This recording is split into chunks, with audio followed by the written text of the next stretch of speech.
What is going on, you guys? It's your boy, the meticulous grifter here, and we're back with episode 70 of the video game therapy series. Yep, got a few over here at my ocean monument today. Be just doing some squid hunting. I turned down my game volume a little bit for this because the trident zooming sound is gonna be really annoying. But hopefully it's not a problem. But anyway, yeah, back episode 70. A few interesting thoughts I had. It's been a few days since I recorded one of these, and I'm starting to have like a bottle of like I guess thoughts not yet spit to the void that seems to fill up after a few days, and it's not that I get anxious or because I don't really, not that I don't believe in anxiety, I don't really suffer from it. It doesn't weigh on me that heavily. But often in times of solitude, I can feel that there are some thoughts just that kind of circle around in my head a lot. I suppose I have a personality that makes me think about a lot of the same things a lot. Not sure if I'd call it addictive, but perhaps that'd be one way of framing it. But regardless, I think a lot of the same things a couple times and feel like I need to share with something or someone, and there's nothing more permanent than the internet. We all know that. So here we are.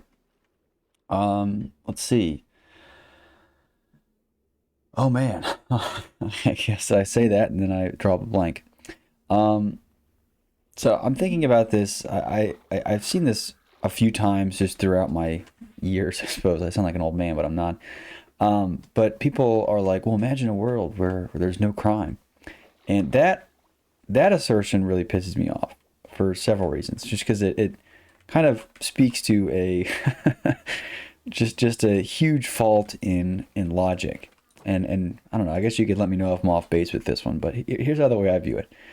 A world, or a society, sorry, with no crime would have to have no laws or no rules. I'm sure I'm going to use rules and laws interchangeably here, but laws, whatever.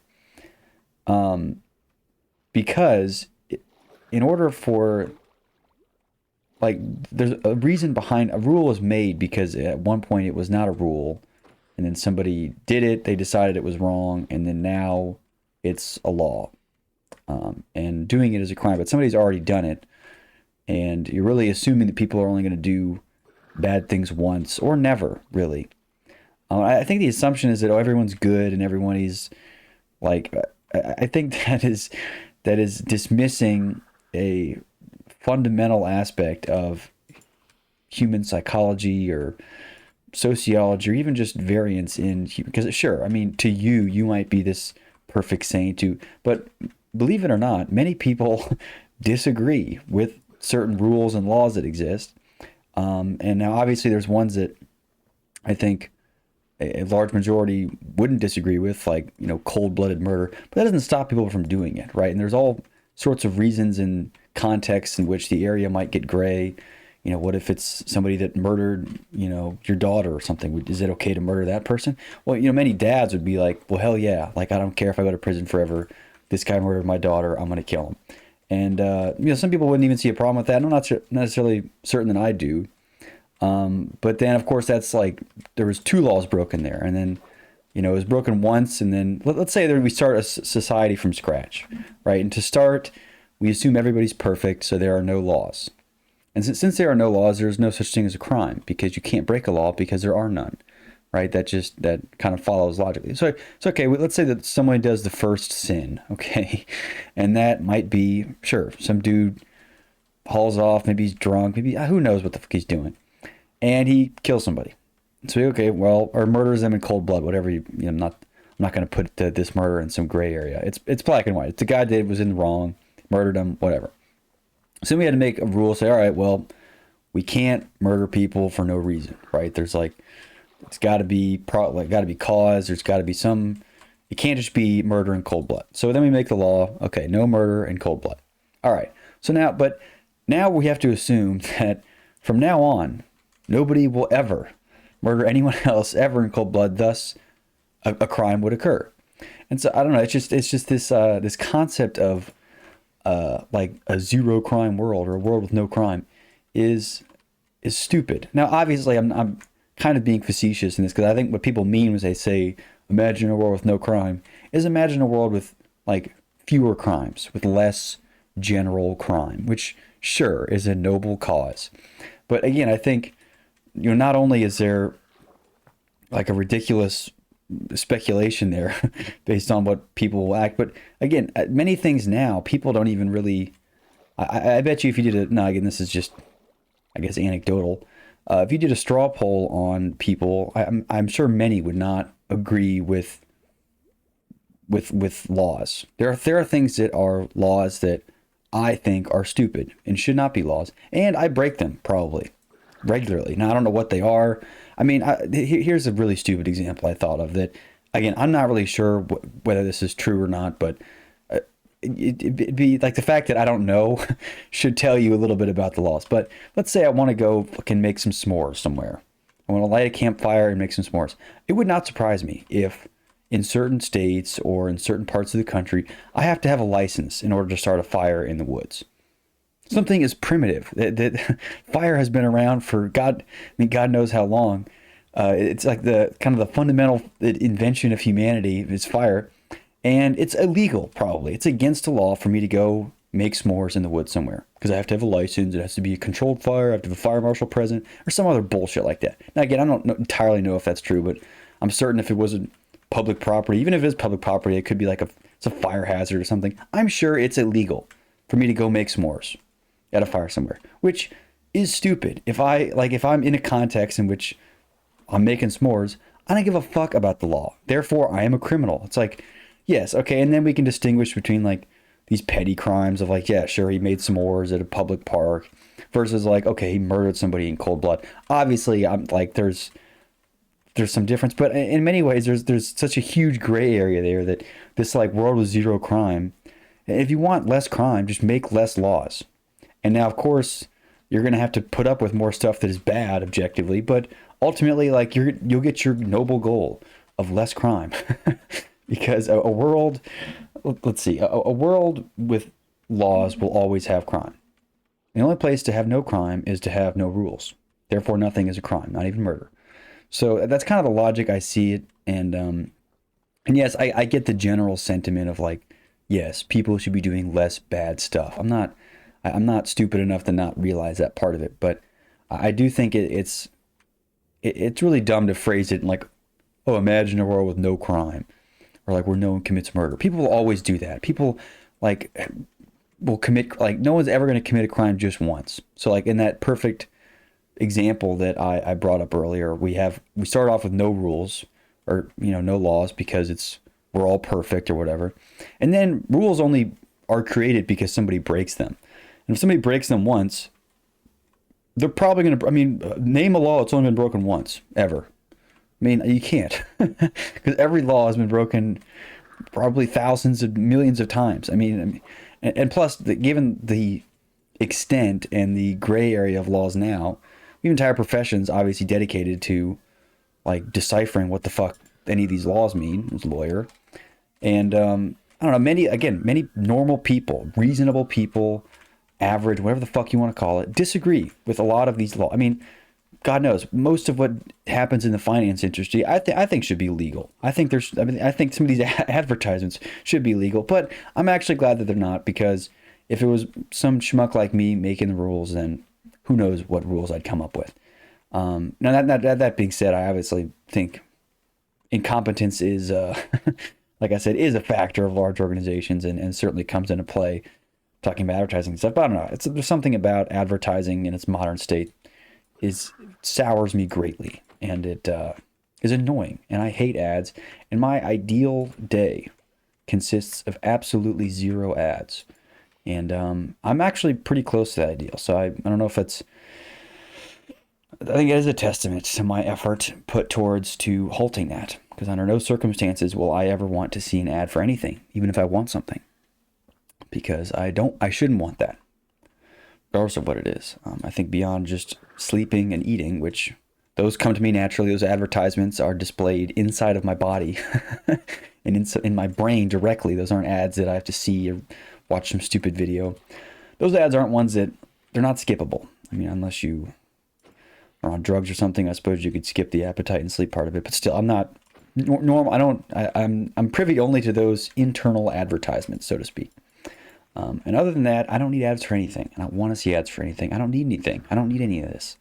Like me, and the problem I see with it is not that, like, I'm not saying I'm impervious to ads. I obviously, like, when I see something interesting or cool, curiosity always gets the best of me. I think that just is part of being a curious person, or self-defined curious person. Again, that means different things to different people, but part of being is just, you're like, I wonder, I could do this. So my mind kind of explodes with ideas when I see stuff, and but I know that ultimately it's not, and of course I can resist this urge with pretty good success, but regardless, I still subliminally, there's still like a draw. So for example, this wasn't even an advertisement. There was a discussion on Hacker News about writing utensils, and like pens versus fountain pens and ink pens. And I had just been using these off the walls, like cheap shit pens. And again, it wasn't even an ad. It was just a discussion on writing utensils. And they were like, I read the article, and it was about this, history and the art of all these fountain pens and shit like that. And of course, I'm an idiot. I fucking buy a fountain pen. Now, I'll be honest in saying it, the writing experience has been greatly improved. Not really one of my life goals, but one really stupid goal that I have, that I try to do, is I want to have one of those really sweet, polished, consistent signatures. Like you see in those old guys with those old movies, like there's like signature experts, and their signatures are so refined and so consistent that it's just impressive to me that like they're able to sign their name with that much consistency. And it's not like, so it looks a little conceited for me to be signing my name a bunch of times and like practicing it, but it's not because I'm going to be signing autograph. I don't give a fuck. No one wants my autograph. But there's something very I don't know, alluring about having like this beautiful, consistent, almost perfect in its own way signature. And I don't know, I kind of saw the investment in a fountain pen as some roundabout way towards that goal. But ultimately, it wasn't even an ad, and I fucking bought something. So I fell for it. I'm an idiot, right? And if it was my world, it'd be a law to not do that, and I just broke it. And I make, like, the other thing about law, like, I'll say laws or rules or whatever. I make rules for myself all the time. And these are just rules or kind of axioms that and on many of them, I do actually a pretty good job of kind of staying true to philosophy. But I would be a complete liar if I told you I didn't regularly, routinely break my rules. Whether it just be like even stuff as simple as, okay, the next 4 weeks I'm going to eat less than, I want to lose 5 pounds, so I'm going to eat under 200 calories under maintenance for 4 weeks, and that should be, I don't know, we'll see how many pounds that gets off. Sometimes it's not. It's nothing. My metabolism's weird. But yeah, the first day I'll eat 500 over. I mean, partially on accident, partially because I don't know sometimes I do the calorie counts at the end of the day, so it fucks it up. But regardless, I just totally broke the rule. I just blatantly, day one, I fucking flubbed it. And yeah, sue me, like put me in jail. Like, it's a crime against myself. And yeah, it's obviously like petty theft, I suppose, if we're speaking in legalese. But regardless, it's still like a blatant, in my eyes, a quote unquote criminal act. And I do it all the time. And that doesn't mean that I should, give up and never, just eat whatever the hell I want for the rest of my life. No, I obviously just try to get back on the horse and yada, yada, yada. And stuff like that is not that big of a deal. But I routinely break laws for myself all the time. And I routinely create new bullshit laws for myself that, no one's making me do them. I just think they're constructive, good things to do, but I still break them regularly. So, I don't know. The whole zero crime world is kind of a stupid concept. Like, zero crime world is anarchy. Is that really what obviously I know that's not what you mean when you say, I want a world with no crime. You just don't want like cold-blooded murder, but I feel like they're just ignoring so much about, I don't know, fundamental humanity. right? And it's almost, I almost sound like a Bond villain in some sense because I can't remember what movie it was, but there was a movie. Maybe somebody else will know what it is, but it's the villain more or less says it's like they're humans have a natural desire for conflict, and you're not really fighting against good versus evil. You're fighting against like human instinct, and I don't totally disagree with that. Actually, I think humans in some way don't really have a natural desire for like bloody war, perhaps at least not modern human. But I certainly wouldn't say that conflict is not something in humans in the repertoire of humans, right? And sometimes it's even just curiosity. It's not even like that. I mean, I'm obviously not condoning anybody murdering anybody else, but I'm saying I'm sure there were instances throughout history where, and again, we don't have insight into the psychologies of individuals, but I'm speculating that perhaps they committed atrocities of murder or manslaughter or whatever you want to put, purely out of like, it's not even that, I wonder what would happen if I if I just didn't press the brakes here and I just I let the car go, right, and then boom, kill somebody. And it's not even that like that this person was a murderer, was like intentful, or I think people and superheroes in these movies use it all the time. They kind of just think it's always, right and wrong. We root for good. It's like, you're an idiot.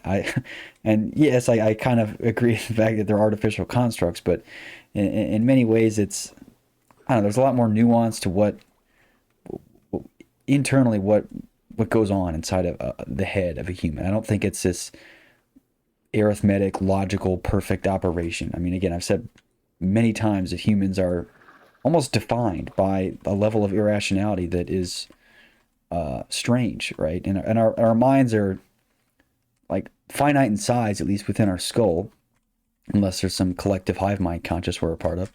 But in some ways is infinite in nature, or at least infinite in relation to us, because we don't know.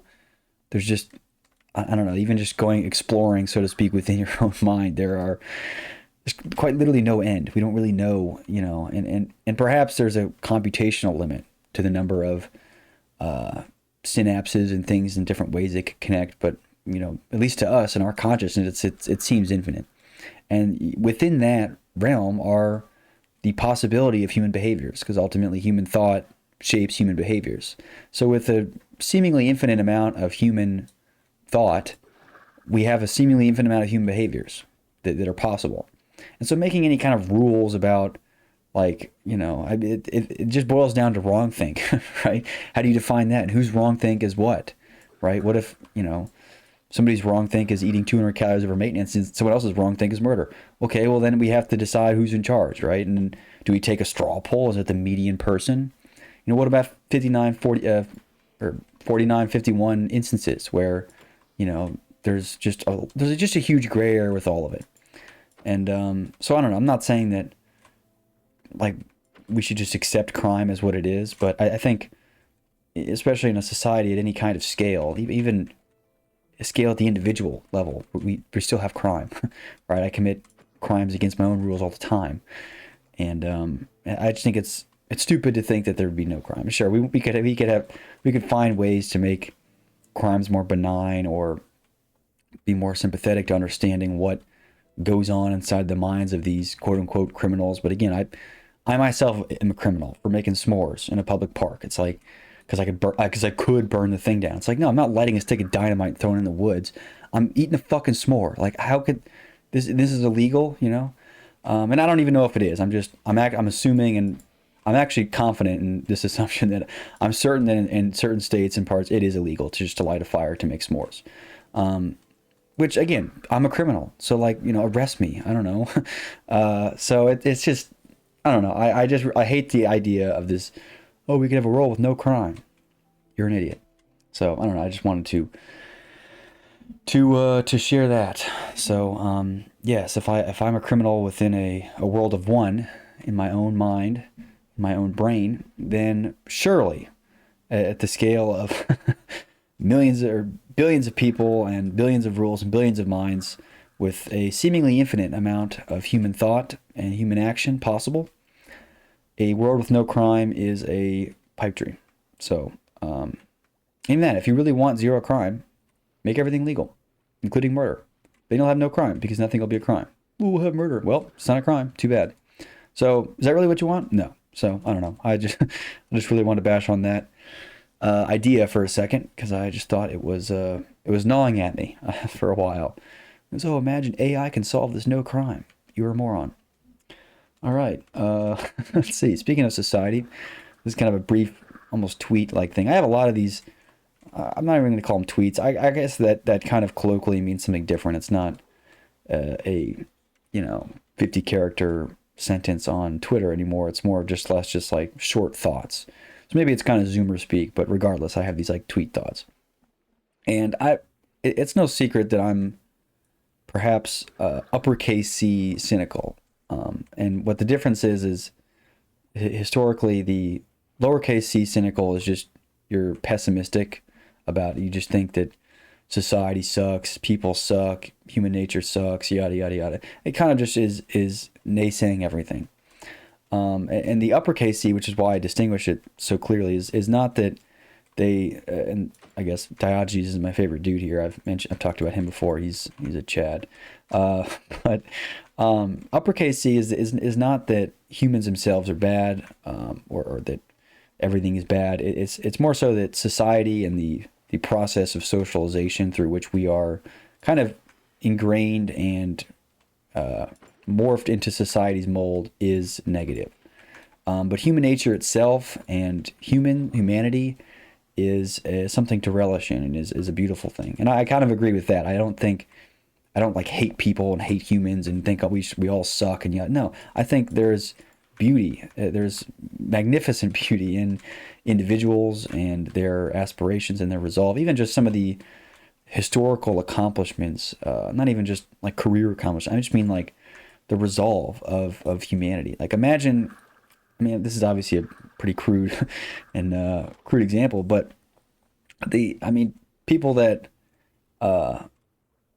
like survived through slavery or having their arm cut, stuck under a rock or something, or lived, or walked 20 miles with two broken legs. I mean, imagine like the sheer mental force. I mean, I'm not even sure what would allow a person to be able to do such a thing. And it's not even that it's so impressive to me that somebody with two broken legs can, walk 20 miles. It's just like, isn't it kind of magnificent to marvel at humans' capability?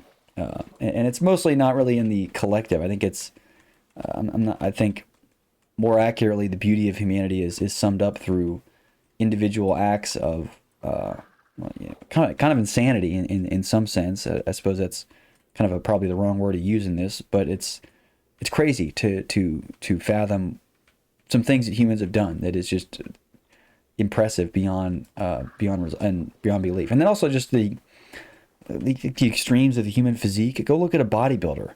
I mean, those people. I mean, yeah, obviously they're on steroids and stuff, but like even steroids or not, like the amount of like effort and sweat and like meticulous planning that goes into looking like that.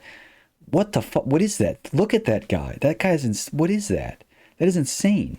Like that is, yeah, and obviously it's not like totally natural per se, but even like and some natural physiques are just. I'm left speechless almost after looking at it, and it goes for women too. But of course, if I oogle and ogle at the female physique, it's it's creepy. Regardless, we've I'm sure we all can think of a few instances where it's, oh my God, what the hell is that? So anyway, I don't know. Just marveling at humanity's achievements, and sure there are, I suppose, collective achievements, and I'm not discounting those either, but they're ultimately not say the efforts of a few great men and women, but a lot of times they're defined and they're more resonant with us if they are at the individual level. And I think many, and while there are many instances of individuals doing great things within a larger society, I think society does more to ruin that than it does to foster it. And I suppose even just for myself as an example, of course, because that's the sample size I have to work with. I feel like there has been many efforts for me to conform in one sense or the other. And of course, there's still autonomy I have, but it's not really in the same way that I would define autonomy, right? I don't feel like I have the same, like I don't feel like I have the, I suppose, freedom to use that word that I might have had I not been a part, I suppose, a part of society in that sense. So I don't know. I kind of agree with the uppercase C cynics of the world in saying that society does a lot to ruin the good nature and abilities of man and woman too. I'm just saying man as a catch-all term. So I don't know. I kind of think that society is sick and does sick things to people, especially as things get more centralized and become more of one congealed mass. I think it is one thing to have maybe separate societies with all separate things, and we could have separate governments now, but the world is so interconnected. It's just one big blob now, and there's a certain circle of behavior that is allowed or accepted, and that's not really. I don't think the point of humanity was to jam itself inside a little bubble and do whatever is okay by the average vote of whoever, right? It's not, and I'm not saying that we should all devolve into anarchy, but I for myself would rather appreciate and explore the beauty of the individual, and whether that be through the exploration of one's body or mind, body, and not in like a sexual sense. I just mean in a physical sense, like seeing what your body is capable of if you put care and attention toward it. Cultivation of your mind. Think like I just mentioned earlier about the seemingly infinite nature of the mind. Like your own mind is kind of its own. You're not really able to trace through. It's not like a little map where you can kind of see the entrances and exits. It's just kind of this big cloud of, I don't even know, right? It's almost indescribable in some sense because I don't think we were biologically designed to fathom our own mind. Which of course that sounds like a pothead take, oh my God, our mind is so expansive. That's not really what I mean by that. I hope it doesn't sound like that, but it's there's something to be said about, I don't know, trying to not only trying to understand, but just marveling at the complexity of the infinite nature of our mind, because our minds to ourselves seem infinite.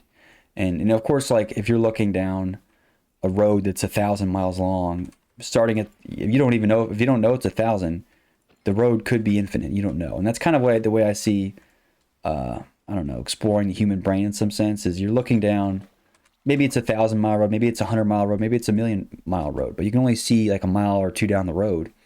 So you're really, you can't see the whole, so to you it's infinite, right? You don't know the difference. You have no frame of reference, right? It's not like you're this omnipotent being that can see the whole road.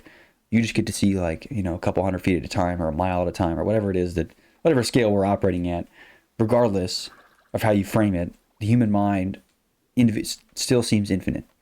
And the fact that we spend more time dicking around with money and with clothes, all this other, I'm not saying go run around naked and be homeless, but I'm saying certainly we do so little of introspection and of insight into our mind beyond, I guess beyond idiots like me doing stuff like this, that, I don't know, I think that's kind of sad that, we have such little emphasis on exploring and not even understanding, because we have like scientific initiatives and people just leave it to science to do stuff, but I don't think they often accept the ambiguity or difficulty of science and its limitations, because science is a very limited, not very limited, is limited in what it's able to do, because it's a man-made construct, and since we are fallible, finite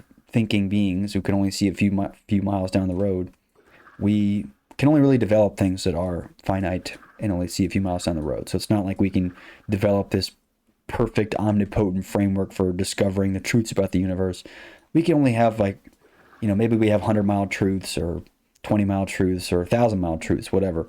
We still don't know, right? And I think that's kind of the beauty of it. We can kind of relish in our on uncertainty, and there's some catharsis in that I feel like we neglect a lot. So anyway, that's enough about that.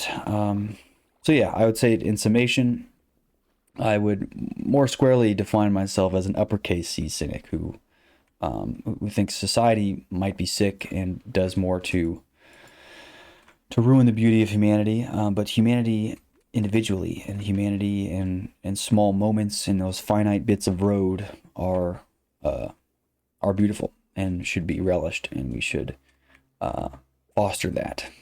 But society does not help, and at least I don't think it's doing less to help now than it ever has. I feel like it's getting worse and worse. With consumption of everything, it's almost we're just I don't know. It's sickening to see. So I don't mind taking, I suppose, a brief exodus from that of organized society. Not saying I'm not living in the woods. I very much geographically and in many ways have to be restrained to the world financially and whatnot. But I think in some ways that's kind of a drawback. The fact that it's kind of unable to really pull out of everything.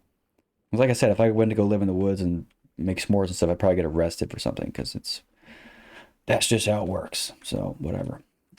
Anyway, I'll move on.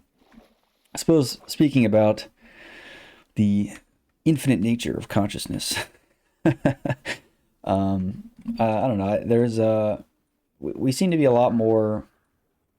I don't know. I might sound like a kid to some people in terms of I hope I don't sound like a child. But in terms of how I speak about certain things, right? It almost seems immature to not accept our financial system and to not accept different things. And I want to be clear, it's not out of naivety that I reject principles of money making and investing and all this other bullshit that I'm supposed to care about, fashion, whatever. Fuck all that. It's not out of naivety that I reject those things. I've taken what I consider to be a thorough enough look to know that it is not what I want to spend my life doing, because I see people who are 50 years my senior and all the more enveloped in this, in this society of money and fashion and whatever the fuck else, who knows, sports, it's all this.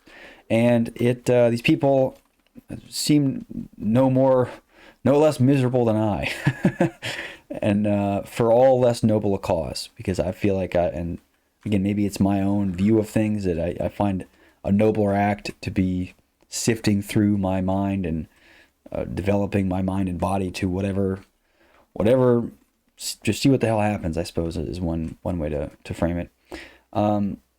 But no, it's not out of naivety that I do that. But I suppose in being like a child, people commend children for their creativity and their ability to think of seemingly like dumb and obvious, but yet like very profound things, right? And I don't think I would be off the mark in saying something like that. But I think part of the reason is that we're not yet socialized in our thinking, and so we aren't afraid to think strangely and have these illegal thoughts or whatever, because we're children, and that's kind of what, and people call that imagination, creativity. There's all different words and manifestations of really the same concept.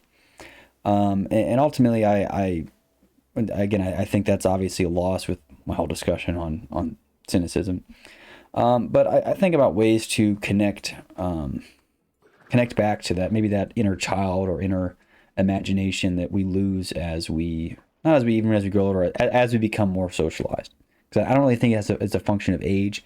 I think it's a function of buy-in to the socialization process. And what I mean by socialization is not like you having a social life. I just mean that's really the process of indoctrinating is a tough word, but I'll use it anyway. Indoctrinating you into the ebbs and flows of the world, the financial economy, the working, school. All of these things are functions of socialization, including, but not limited to, actual socialization, which was like, talking to people and having friends and shit like that. That's also a part of it. But socialization as a larger concept includes, kind of this educational indoctrination, work indoctrination, financial, all of this stuff is to be baked in so that you're a gear within the larger the larger scope of society. And that's, again, that's obviously lowercase c cynical framing. But regardless, we lose a lot of that, and that kind of just leaves us. I don't think the beauty of the child's mind, as people like to call it, I don't think it's a function of age. I think it's a function of how much you've accepted and committed to the society at large. Which, again, I'm not saying is entirely, I guess in some ways I'm thinking it's saying it's a bad thing, because I'm not totally in favor of that. But it's not, I don't hate everybody. I'm not going to run around and burn everything down. That doesn't do me any good either. That's, people that get that, they get that indication from my musings is not seeing what I'm talking about. I think part of it is I'm so much more fascinated by things that don't involve me ruining whatever your, what I see as petty existence, to muse on topics that are more interesting to me. So I have nothing to gain from, ruining society. I don't care.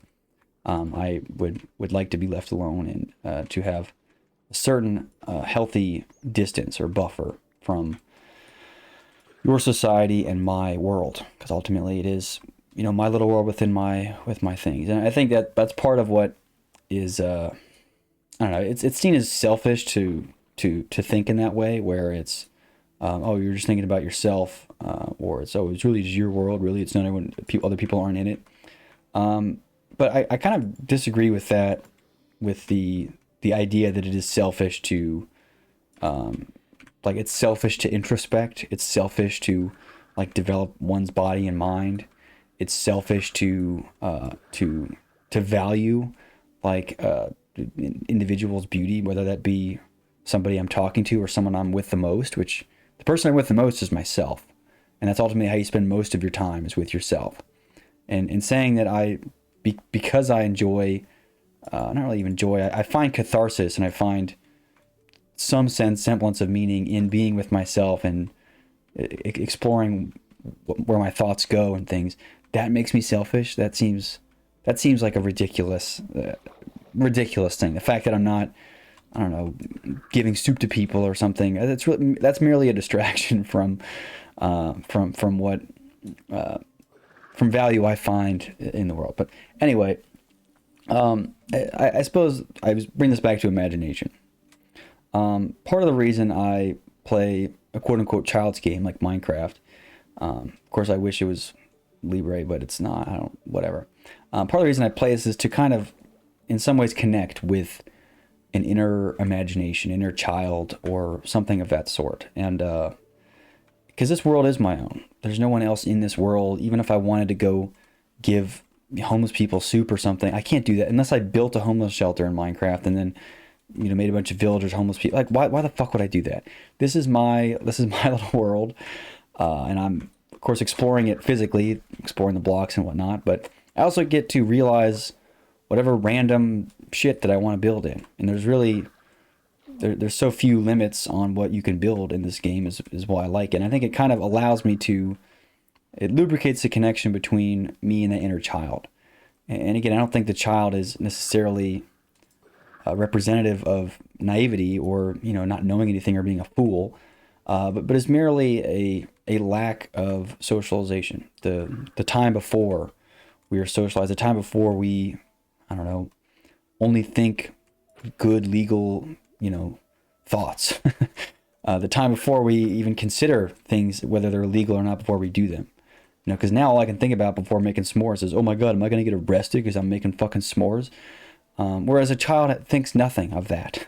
A child, no, they just make the s'mores. And obviously, that can get you into trouble if you're like, oh, I don't even think about it. I'll just murder the guy and it's no big deal. Obviously there's some there's some silver lining to what it might be effective in terms of deterring you from, I don't know, blatant criminal activity in more ways than one, even as I would define individually. But again, there's a certain beauty in that kind of spontaneous nature of existence. And I find a lot of that catharsis in this game, which is why I still play it. And it's really the only, I don't play any other games really. I do some other, but the other games I play are exclusively just to play with friends and things. I I don't really enjoy playing any other game as much as I would enjoy playing this one. Even just by myself, I enjoy. I'd rather just be like on the phone with somebody talking to them, playing this game by myself than playing some other stupid game. Plus, I just like having as little shit on my computer as possible. So, but anyway, that's not really a reason to justify. I don't need to justify why I play Minecraft still or why I like it. I just think it's worth me mentioning that it kind of helps me. It lubricates that connection with my child. Now, ideally, I could be sitting in a black box, soundproof box with headphones, eyes closed, whatever, and dead silence, and still be able to connect with my inner imaginations of the things and wonders that I could build and develop. But ultimately, I think through the socialization that has occurred to me, it's more difficult, and I think a medium like this allows me to connect a bit with me pre-socialization, because anything in this world is possible, and there's no laws with this. I didn't make any laws for this world. I suppose the only laws I make was to not build something I'd already seen, and I suppose not like something like this is like people have done this before, but I suppose just being original in my work and my creations is the goal, and that's not blatantly copying somebody just to make an efficient farm. That's why I don't give a shit about the whole like efficient farm stuff in this world. It's very much about making something interesting or unique, because that's, I don't know, it's kind of emblematic of humanity. Like we'll never make anything perfect, or we can try to max out the specs on different farms and the numbers and all this other shit, but that's ultimately not where I find beauty and not where I find value in doing stuff that is merely a small extension on other things and is very mathematical in nature. I find more beauty in the spontaneous or the interesting and the creative than I do otherwise. But anyway, I'll move on to something else. I guess speaking of financialization and socialization, this is more about the finance part of things. Making money.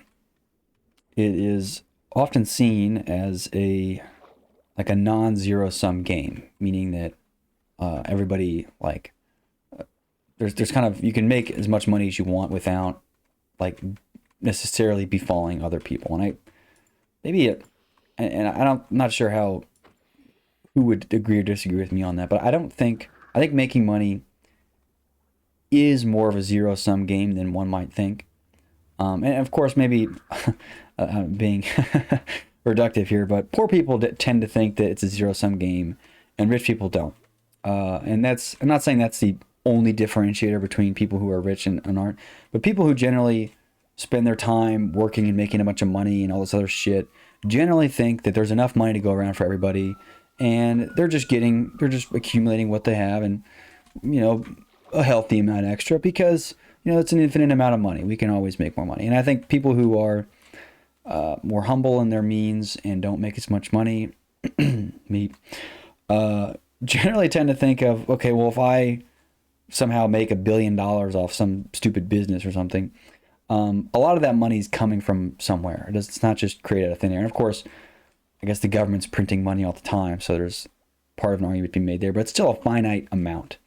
And the accumulation of any multitude more than I might need, in some ways, I think is pulling away from other people. And of course, to you individually, like to me individually, you making $1 billion doesn't take any money directly away from you individually per se.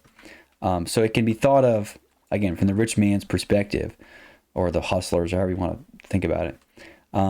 It very much feels like a non-zero sum game. You can just make as much money as you want. There's always more money to go around, right? You can make money too. Just do this. Everyone can make it. And yeah, of course, the numbers don't work out that everyone could be a billionaire. That just, otherwise we'd all be pretty broke, because $1 billion wouldn't be that much money. So it's ultimately a zero sum game in some sense, but I think the game is so large that people forget that it's a zero sum game. And somebody making $10 billion off something is $10 billion that comes from somewhere. Now maybe it's 20 cents from who knows how many people, or maybe it's $20 from a certain other subset of people, and who really knows. But regardless, it's still money. Money has to come from somewhere, in essence. But again, I understand how, in a very limited sense, it could feel like an infinite amount. And of course, to you, it always feels infinite. But I think it's a mistake to view it in that way. And I think a better approach to finances should be something like take what you need, and take, maybe, of course, this sounds like I'm a communist of some kind, but I'm certainly not. But I certainly think with the amount that we've automated and the amount that really how far we've developed in society, I think taking what you need still should provide a surplus of quality. And at least, again, I'm speaking mostly in Western countries. I don't know about the rest of the world. I'm sorry, y'all are on your own, but but I think even beginning with something like a smaller country, just some random European country or something, I think there's enough wealth collectively. There's enough, like, we're making enough foods for everybody to eat. It's not like, everybody getting just what they need results in people starving. Everyone getting what they need, people could still be 20 pounds overweight. Everyone can still be 20 pounds overweight. If you look at even just the average American, they're what, 30% are obese or something. Let's look at like the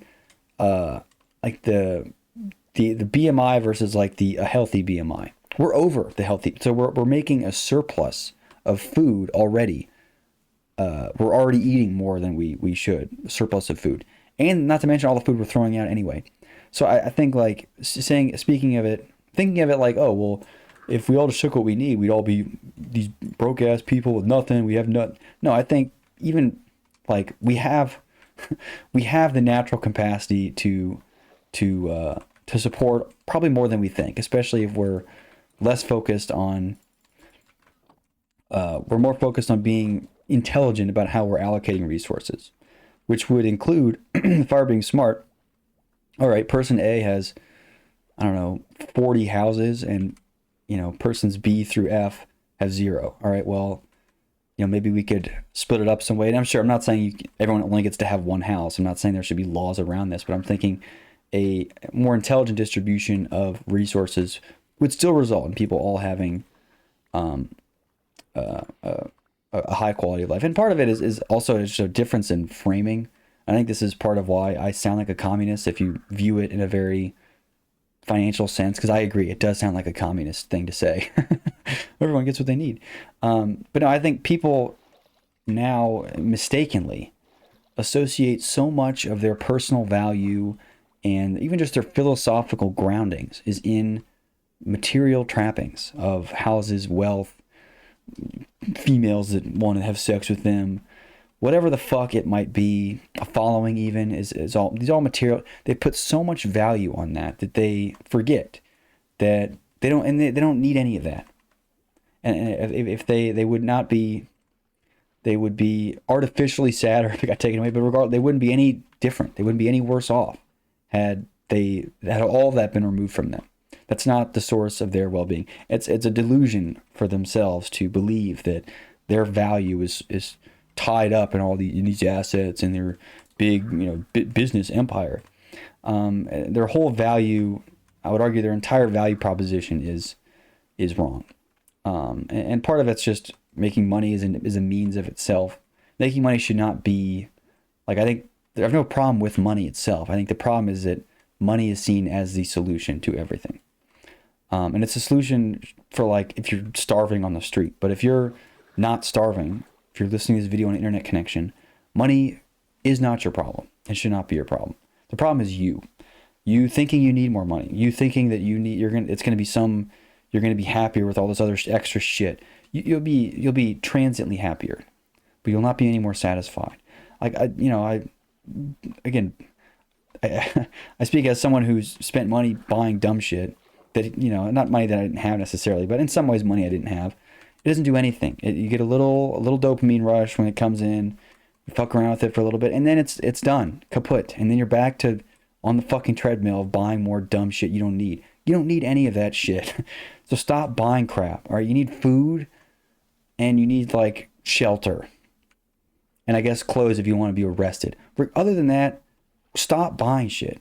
Quit it. Like, I mean, just seriously, stop. You don't need it. You don't need to accumulate all this wealth. For what? What are you going to do with all this? Oh, you got a new game console. You're going to play it. Like, you don't need any of that shit. It's all extraneous garbage. And especially, it pisses me off the most when people already have such an exorbitant amount of crap. and they're so bought into accumulation of more crap that their entire life is just ends up managing crap. Whether the crap be just homes that they can only sleep in one bed at a time. You can only take shit in one bathroom at a time. And sure, you have a gold-plated toilet, a silver-plated toilet, a platinum-plated toilet. How many fucking toilets do you need? Like, and one would argue you don't even need a toilet. Okay? And again, the way I look at it, that's one of the greatest philosophers of all time, Diogenes, lived in a fucking barrel. A pithos, a barrel. An empty barrel. He lived in that, and I would argue nobody was more content than that man. And if he's capable of that, I think we should all strive to be a bit more like that. Because I think quality of life is not what's on your back, it's what's in your head. It's between your ears. So, I don't know. That's just kind of my philosophical take on things. I think people like to have and want to buy too much shit. I think my ideal position is where I don't need anything and I don't do anything. I don't buy shit. That's just, and I fall for this all the time. Like I said, I bought that stupid pen to practice my signature. Of course I justified it in whatever way, and you can always justify the new game console because your friends will play it and you'll play with them, or you'll justify the new house because you'll have in-laws and they want to stay. You can justify all of it. It's not a matter of logic, all right? It's a matter of principle and a philosophical ideal, and whether or not you value that over more money, which again may or may not be a zero-sum game depending on the way you look at it, but regardless. That's where I'll cut it off for today. So thank you for watching, and I will see you in the next one. Peace out.